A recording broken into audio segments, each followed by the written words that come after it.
যে ফাঁসির আগে ওনার সাথে আমার ওটাই শেষ দেখা ছিল। প্রথম রাতে দেখেন গ্রেপ্তার করে আমাকে রাত ৩টার সময়, ওই তো ডিসি বিপ্লব কুমার বললো যে বুঝতে পারবেন আপনি, তো আমি তখনই বুঝছি যে আমাকে তারা স্বাভাবিক রাখবে না। রাত ৩টার সময় আমাকে মাইক্রোতে করে ডিবির কয়েকজন সদস্য সহ আমাকে বললো যে আপনার বাসায় যেতে হবে। তা আমি বাসায় যাচ্ছিলাম না, যে আমার ওয়াইফ তখন ৭-৮ মাসের প্রেগনেন্ট, আমার মা বৃদ্ধা, আমার বাবা বৃদ্ধা, দুজনই বাসায়, একটা বাচ্চা তখন আমার আছে। আমি খুব শক্ত থাকার চেষ্টা করলাম, যারা যত কিছুই করুক আমি কোনোভাবেই আমার বাসায় আমি নিয়ে যাব না তাদেরকে। আমি যত শক্ত থাকি তারা তত আমাকে নির্যাতন করে। এক পর্যায়ে তারা আমাকে একটা বিল্ডিংয়ে নিয়ে গেল। আমি বললাম যে ওখানে চলেন, ওখানে তাদের পাইতে পারি। তা আমি জানি যে এখানে তাদের থাকার কথা না। আমি তারপরে বললাম যে চলেন গিয়ে দেখি। আমি যাওয়ার পরে যখন পাওয়া গেল না কাউকে, তখন তারা আমার উপরে আরও ক্ষুব্ধ হয়ে গেল।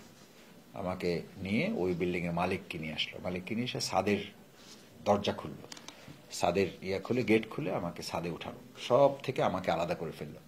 ৩ জন ডিবির সদস্য আমাকে নিয়ে পিছনে, আগে হ্যান্ডকাপ ছিল সামনে, এবার পিছনে হ্যান্ডকাপ বাঁধল, চোখ বেঁধে দিল। চোখ বেঁধে আমাকে 2টা প্রপোজাল দিল। বললো যে এখন যদি আপনাকে আমরা শুট করি তাহলে এটার নাম হবে বন্দুকযুদ্ধ, আর যদি আপনাকে ছাদ থেকে ফেলে দেই তাহলে হবে আপনি পালাতে গিয়ে ঝাঁপ দিয়ে মারা গেছেন। আপনি 2টার মধ্যে কোনটা আপনার কাছে পছন্দ হয় আপনি বলেন। যে মানে স্বাভাবিক মানুষের, আমি মানে আমাকে অ্যারেস্ট করেছেন, আপনি আইনের কাছে নেবেন, থানায় নেবেন, মামলা দিবেন, জেলখানায় পাঠাবেন, রিমান্ড হবে।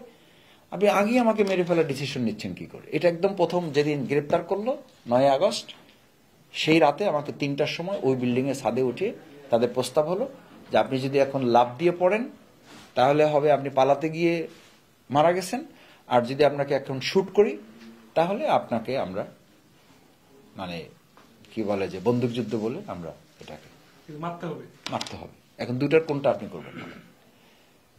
তা আমি বললাম যে দেখেন, আপনারা যে 2টা পথ আমাকে বলছেন, এই 2টা পথের রেজাল্ট একই, সুতরাং সিদ্ধান্ত আপনারা নেন। এটা রেজাল্ট তো ভিন্ন না, পথ 2টা, রেজাল্ট তো একই। বলে যে আচ্ছা বুঝছি, খুব শক্ত মানুষ। আমি বললাম দেখেন আমার পরিস্থিতি আর আপনিও এটা না বোঝার কোনো কথা না। তো বলে ওখান থেকে বললো যে না, এর দিয়ে কাজ হবে না, এর দিয়ে আরো অনেক কাজ করাইতে হবে, এই চলো। তো দিয়ে আমাকে নামিয়ে নিয়ে চলে আসলো, নিয়ে আমাকে ডিবিতে রাখলো, ডিবিতে নিয়েই আমাকে আলাদা করে ফেললো। তো আলাদা করার পর থেকে ওই ভাইয়েরা আমার সাথে যারা ছিল তারা খুব কান্নাকাটি করতেছে। মানে অ্যারেস্টের পর থেকেই ওই ভাইয়েরা কেউ তাদের নিয়ে ভাবে না, প্রত্যেকের বক্তব্য হলো যে মাসুদ আপনি অ্যারেস্ট হলেন কেন? তাই আমি বললাম অ্যারেস্ট তো আমিও হই নাই আপনাদের জন্য, আর আপনারাও আমার জন্য হন নাই। আল্লাহ তাআলা আমাদের যেভাবে নসিবে রেখেছেন ওটা হয়েছে।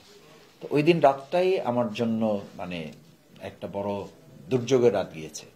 রাতে নেওয়ার পর থেকেই তারা আমাকে অব্যাহত অত্যাচার করতে থাকলো, মানসিক শারীরিক, ঘুমোতে দিল না। 5 মিনিট পর পর একজন যায়, গিয়ে জিজ্ঞেস করে আপনার বাপের নাম কি, গ্রামের বাড়ি কোথায়? আমি বললাম ভাই এটা তো লেখা আছে আপনাদের ওখানে। একজন এসে বোধহয় কোনোভাবে আমাকে মানে ভালো জানে বা বুঝতে পারে, বলে যে মাসুদ ভাই এটা আমাদের টর্চারের একটা স্টাইল, এটা আমাদের ডিউটি দেওয়া আছে, আপনাকে 10 মিনিট পর পর এসে আপনাকে আমরা জিজ্ঞেস করবো, একই কথা আপনি বলবেন। আমি বললাম এটা কোনো কথা? বলছে হ্যাঁ, আপনাকে আমরা ঘুমাবো না আর আপনি ঘুমাবেন, আপনাকে ঘুমানোর জন্য নিয়ে আসা হয়েছে এখানে। আপনি যদি ঘুমাইতে না পারেন এবং আপনি এরকম টানা 1 দিন 2 দিন 3 দিন যখন ঘুমাবেন না, তখন আপনাকে যা জিজ্ঞেস করবো আপনি সেটাই বলবেন। আমি বললাম ভাই ওটা আমি এখনো বলবো। বলছেন আপনাকে ভারসাম্যহীন করা পর্যন্ত এটা আপনার প্রতি চলমান থাকবে। মানে আমাকে পাগল বানানোটা তাদের টার্গেট, যে আমাকে ঘুমোতে দেবে না, আমাকে খাইতে দেবে না, আমাকে ওয়াশরুমে যেতে দেওয়ার জন্য ওখানে কমপক্ষে 1 ঘন্টা সিরিয়াল দিতে হয়, একদম কৃত্রিম। মানে আছে আপনি বসেন, যখন হবে তখন আপনাকে জানানো হবে। মানে হেন অত্যাচার নাই। ডিবি অফিস ওখানে, ওটাকে মিন্টো রোডে ডিবি অফিসে তাদের ঘোষণা ছিল যে এখানে শুধুমাত্র আজরাইলের কার্যক্রমটাই আমরা নিয়ন্ত্রণ করতে পারি না, আর বাকি সব আমরা নিয়ন্ত্রণ করি। আমরা এখানে কাউকে জীবন দিতে পারি না, আর বাকি সব আমরা করতে পারি। মানে মারতে পারে কিন্তু কারো জীবন দিতে পারে না। ওরা মানে নিজেরা গল্প করতো, খুব অহংকার করে বলতো যে ডিবি অফিস হচ্ছে সেই জায়গার নাম যেই জায়গায় শুধু জীবন দেওয়া যায় না, আর বাকি সব এখান থেকে করা যায়, এই শক্তি আমাদের এখানে আছে। সেই ডিউপি অফিসে আমি 67 দিন থাকছি। মানে ওটা শেষের দিকে আমার কাছে বাড়িঘরের মতো মনে হয়েছে যে আমার বোধহয় এখানেই থাকতে হবে হয়তো আর কি। তো ওরা বলতো যে আপনাকেও আমরা আর কত জিজ্ঞাসাবাদ করবো তাও বুঝতেছি না, সরকারও চাচ্ছে, কি করবো ভাই, ধৈর্য ধরেন। মানে কতটা মস্কারা করতো এবং কতটা উপহাস করতো। যেই চেয়ারে বসে আমাকে নির্যাতনের জন্য, কারেন্টের শক দেওয়ার জন্য, তারপরে পায়ে হাঁটুতে মারার জন্য যখন আমাকে প্রস্তুতি নিত, বলতো নিজেরা বলছে এই চেয়ারে যারা বসে তারা মন্ত্রী হয়। আমি বললাম এটা কি বললেন? বলছি হ্যাঁ, এই যে এখন আপনাদেরকে নির্যাতন করা হচ্ছে, আবার আপনারা যখন ক্ষমতায় যাবেন আপনাদের নির্দেশে ওদেরকে ধরে নিয়ে এসে আমরা আবার পিটাবো, আবার তাদেরকে নির্যাতন চলবে, কারণ ইতিপূর্বেও এভাবে হয়েছে। সুতরাং এই চেয়ার আপনি বসছেন, আপনিও মন্ত্রী হবেন। পাশে আর একজন হাসতেছে, বলছে উনি তো মন্ত্রী আছেই, শিবিরের কেন্দ্রীয় সভাপতি ছিল উনি, জোট সরকারে ওনাদের 2জন মন্ত্রী ছিল। আমি মনে মনে ভাবতেছিলাম যে একটা দেশের প্রশাসন কতটা মানে দলবাজ হলে একটা মানে সাধারণ আসামিকে এই কথা বলতে পারে যে মানে একদিকে নির্যাতন চলবে আর একদিকে মন্ত্রিত্বের সে মানে বয়ান শোনাইতেছে, মানে প্রলোভন না, মানে এটা একটা তামাশা করা আর কি।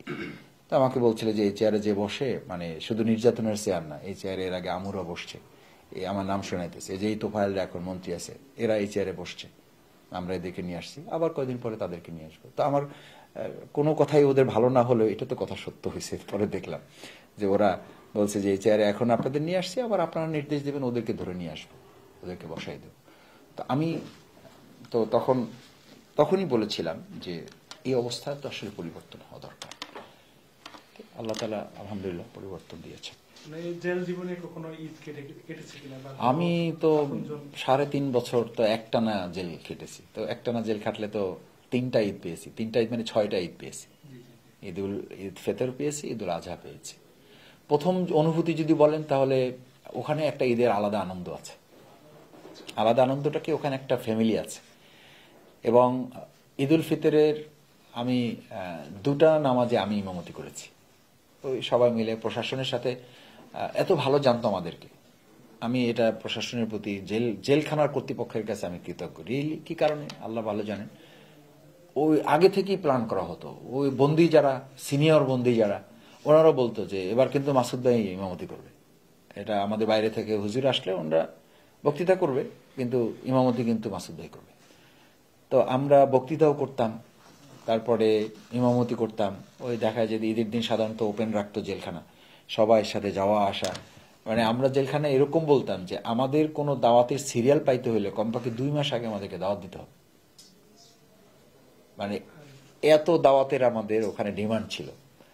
মানে কোনো কোনো ক্ষেত্রে এরকম হয়েছে যে কারারক্ষী এসে রাত 2টা 3টা ডিউটি যাদের ঘুম থেকে জাগাইতো, ও যে মাসুদ ভাই এখন তো কেউ টের পাবে না, আমার ওয়াইফ, আপনার ভাবি তো গর্ভবতী, কিছুদিন পরে বাচ্চা হবে, আমি একটা বোতলে করে পানি নিয়ে আসছি, আপনি একটু ফু দিয়ে দেন।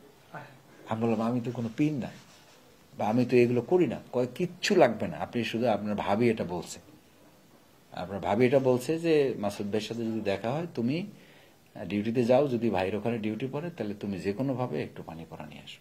তা আমি বললাম ভাই আমি তো এরকম দোয়া দুরুদ কি করে পড়তে হয়, কিচ্ছু লাগবে না, আপনি যা মনে আসে দোয়া পড়ে একটু ফু দিয়ে দেন। আমি এটা আল্লাহ শুকরিয়া আদায় করি যে এতটা আমাদেরকে ভালোবাসতো, ভালো জানতো। এবং আমাদেরকে বক্তৃতা বাইরে তখন করতে দেওয়া হয় না, আর আমরা তখন ওখানে 200-250 লোক নিয়ে ওখানে আমরা বক্তৃতা করছি, ইসলামের কথা বলছি। কারারক্ষীরা বলতো যে মাসুদ ভাই চালাই যান, আমরা দেখতেছি, কোনো অসুবিধা নেই, এখানে তো কেউ কিছু করতে পারবে না। এখানে একটা নিয়মই আছে যে মানে দেখাবো আলোর পথ, রাখিব নিরাপদ, স্লোগান আছে। তো ওরা বলতো যে এটা তো কারাগারের স্লোগান, তা আলোর পথ দেখাইতে হলে তো কোরআন হাদিসের কথা শোনাইতে হবে, আপনি আলোচনা করেন, কোনো অসুবিধা নেই। আলহামদুলিল্লাহ আমরা তো ঘন্টার পর ঘন্টা ওখানে আলোচনা করেছি। অন্য সাধারণ বন্দীরা কারারক্ষীদের অনুমতি নিয়ে, এটা বলতে আপত্তি নাই, মানে ঘুষ দিয়া, ওই যে মানে 100 টাকা 200 টাকা দিলে ওই এক সেল থেকে আর এক সেলে যেতে দিত। 100-200 টাকা খরচ করে জেলখানার মতো জায়গায় আমাদের ওই ওয়ার্ডে এসে আমাদের প্রোগ্রামে অ্যাটেন্ড করতাম। আমরা সাধারণত জোহরের পরে আলোচনা করতাম, বা আসরের পরে আলোচনা। আসরের পরে অনেক সময় করা যেত না, কারণ লক আপ হয়ে যেত। জোহরের পরে সাধারণত আমাদের আলোচনাগুলো হতো, আমরা অনেক সময় একসাথে খাওয়া দাওয়া করতাম। তো এই জন্য আমার 6টা ঈদ তো আমি একদম টানা করেছি। একটা ঈদে আমি আমাদের মাওলানা মতিউর রহমান নিজামী ভাইকে পেয়েছি, উনি ওইটাতে ইমামতি করেছিলেন। তো ওনার সাথে যখন আমার প্রথমবার দেখা, অর্থাৎ আমি ঢুকেছি, তখন আমি হাঁটতে পারি না, তখন আমি হুইল চেয়ারে চলি, আমার 2 পায়ে আমি ফেলতে পারতাম না, প্রায় 6.5 মাসের মতো। তো হুইল চেয়ারে করে আমি ওনার ওখানে গেলাম, দেখা হলো, উনি আমাকে জড়িয়ে ধরলেন। আমার এখনো মনে আছে যে আমার কপালে একটা চুমু খেলেন, খেয়ে বললেন যে আমি শুনেছি যে তোমার মাথায় ওর আঘাত করছে। তো আমার মাথাটা উনি অনেকক্ষণ বুকের সাথে রাগিয়ে রাখলেন, আমার কানের কাছে বলতে থাকলেন যে তোমার শরীরে যাই হয় হোক, তুমি কি, তোমার মাথাটা কি ঠিক আছে? কাউকে কিছু না বললে আমাকে বলো। তা আমি বললাম যে আমি জামাত আলহামদুলিল্লাহ, আমার মাথায় একটু অসুবিধা হয়েছিল, এখন আল্লাহর রহমতে ভালো আছে। উনি কি মনে করলেন, মাথাটা এরকম অনেকবার মুছে আমাকে 2-3টা ফু দিলেন, বললেন যে আমাদের তো জীবনের শেষ সময়, আল্লাহ তাআলা তোমাদেরকে দিয়ে আন্দোলন চালাবে, তোমাদেরকে ভালো রাখবে, তোমরা সুস্থ থাকবে, মন খারাপ করো না, আমরা শেষের পথে চলে আসছি। এবং উনি আমার কথা, আমার কাছে মনে হয়েছে আমি এখন আমার কষ্টের কথা বলে আসলে আমার চোখে পানি আসছে না। আমি আমিরে জামাতকে বললাম যে আমিরে জামাত, আপনাদেরকে দেশের জন্য আরো অনেক কিছু দিতে হবে, অনেক কিছু করার আছে। বললে মাসুদ, আমার মন বলে আমাদের সময় শেষ হয়ে আসছে, এখন তোমাদের পালা, তোমাদেরকে দেখতে হবে। এটা বলে উনি আদর করে দিলেন, দোয়া করে দিলেন, এরপর নামাজে ইমামতি করলেন। আমার কাছে মনে হয়েছে বাইরে অনেক ঈদের চেয়ে আমার জীবনের ওটা শ্রেষ্ঠ ঈদ।